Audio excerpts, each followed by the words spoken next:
Is this thing on? Do I know how to use this thing?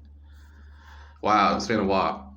Now, first off, I want to say sorry because I'm basically in an empty room right now, just my bed and my TV. So if there's an echo, I apologize. Now, today, I want to talk about the death of the sitcom and bad reboots, mainly TV. So let's start off, and this is why when my friends say to me like, "Hey, Boston, I'd really like that show to get rebooted," and you know, I'll go, "Why the hell would you want that?" And this is why I always say, "Why the hell would you want your favorite show to get rebooted, or your favorite movie to get rebooted?" In this political age is insanity to me. And just as a movie example, like, Black Christmas 2019, I mean, that just, that's the worst example of it. We're going to go through some others today. So, obviously, the first example, the Sex and the City reboot. Was it called And Just Like That? I always forget they call it that.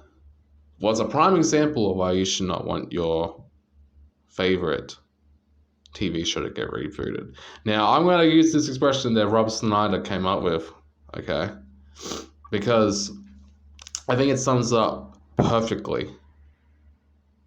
90s liberals are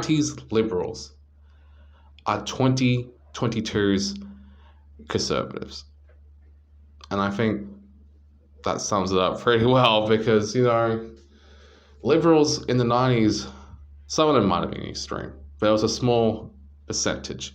And that's why you got a liberal show like Sex and the City in the 90s that was such quality writing, for the most part. I apologize, guys. I've got a cold. See, these reboots are killing me. They're killing me slowly.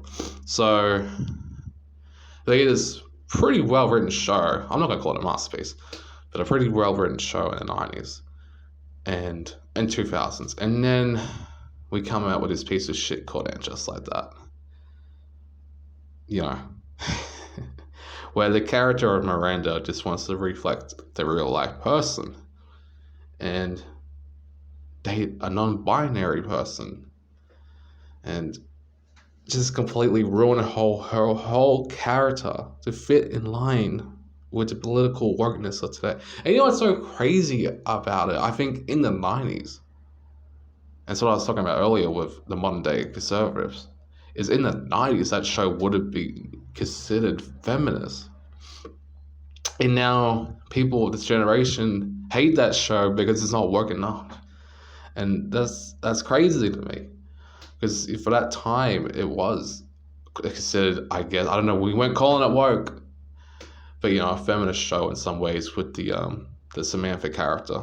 And, today it's just, he's the Gen Z, like, oh, it's horrible. Just Carrie Bradshaw is a horrible character. And, oh, God, Jesus Christ. Even people that watch Friends these days are like, oh, Friends is so offensive. Is it? Maybe it's not a bad writing, it's offensive, but the show is an innocent, silly comedy sitcom from the 90s. And I've heard podcasts where people overanalyze Friends. And it's agonizing, guys. It's absolutely agonizing to hear these people do mental Olympics in their head, trying to figure out how am I going to get offended by this 90s sitcom. And what I hear a lot is, oh, it's gay panic, it's homophobia. You know what, guys?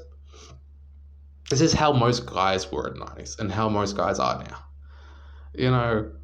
We fucking make fun of each other, and sometimes, it might be at gay people's expense, but mostly we're just dicking around, we're being assholes, we're being guys.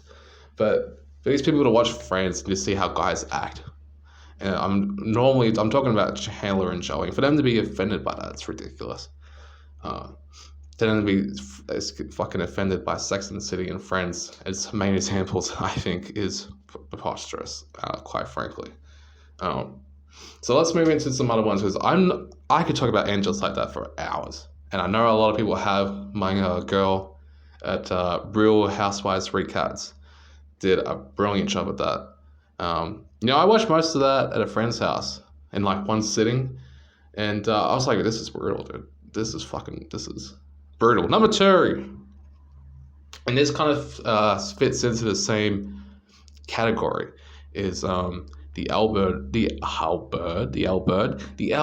reboot, which I signed up for Stan to watch, by the way. I actually signed up to watch this reboot, and it was horrible.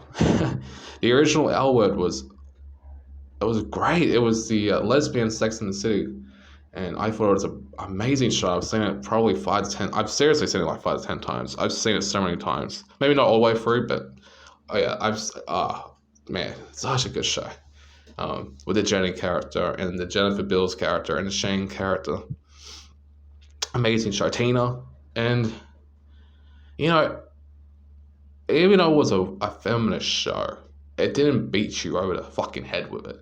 You could be a dude and watch that show because the storylines were so well written that it didn't matter, you know.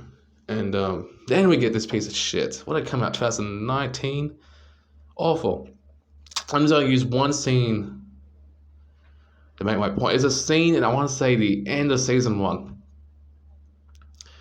where they laugh at this white straight man probably for a good 2 minutes. They're mocking this white straight man. And I was just like, guys, if this was reversed, do you know how bad this would look if they were laughing at a trans person, if they were laughing at a lesbian?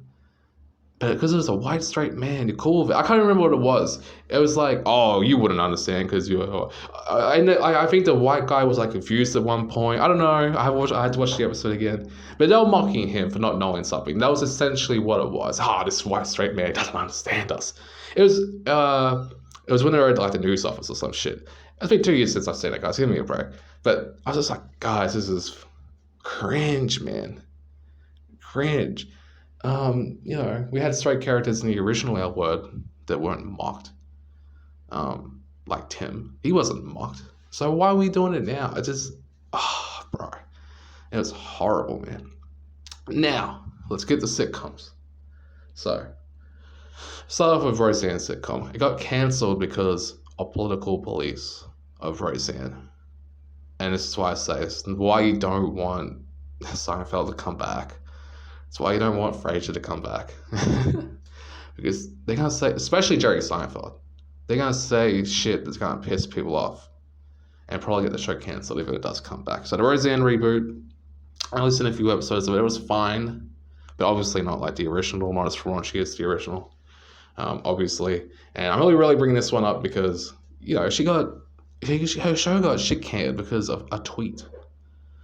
You know how ridiculous that is? This is ridiculous. And yeah, anyway, the death of the sitcom is a weird one because they keep bringing back all these old shows from the past, like Will and Grace and Roseanne.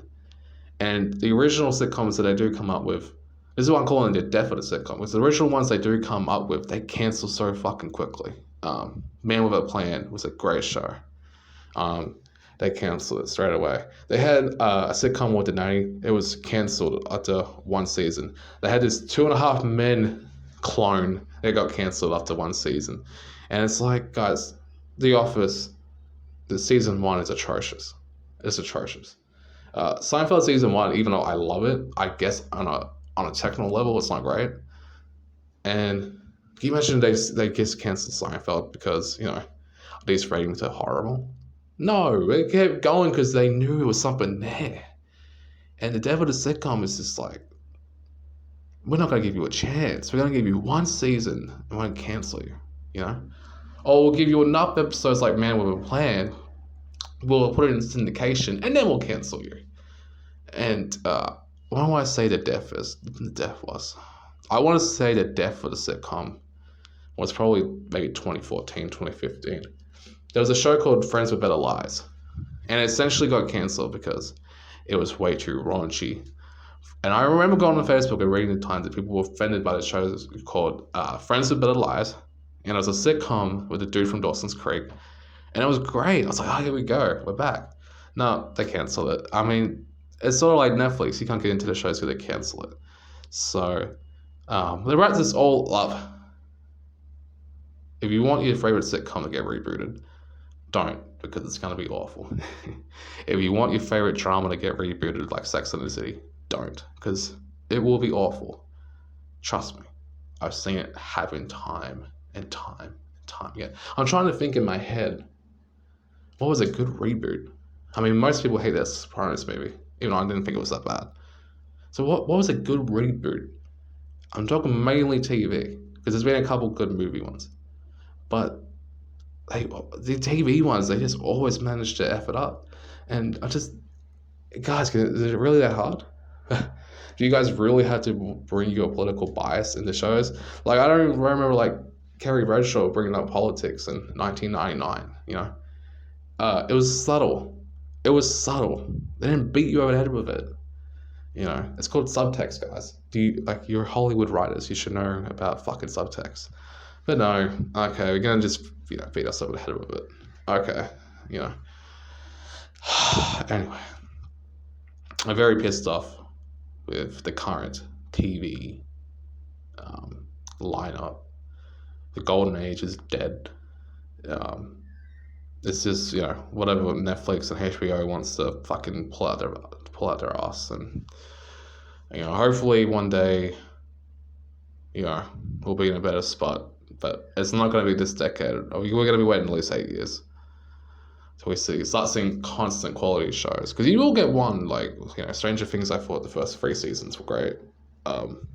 You will get a couple, but it's far and few between. Where, as in the 2000s, it was banger after banger after banger. Just like every show mainly that came out at that time, that had a budget, was on a major network, would at least be decent. Like Supernatural, Desperate Housewives, The OC, everything that was coming out at that time was like pretty much quality for the most part. And today it's like 9 out of 10 times it's going to be shit because of an agenda they have to put in there. So, it is what it is. I hope it gets better. It won't. Well, if it ain't years, it's better. I'll do a video. I'll say, hey guys, it's better now. We can go watch our dramas and sitcoms without being beaten over the head with a message like And Just Like That did, and like The L Word did. Anyway, I'm rambling. Peace.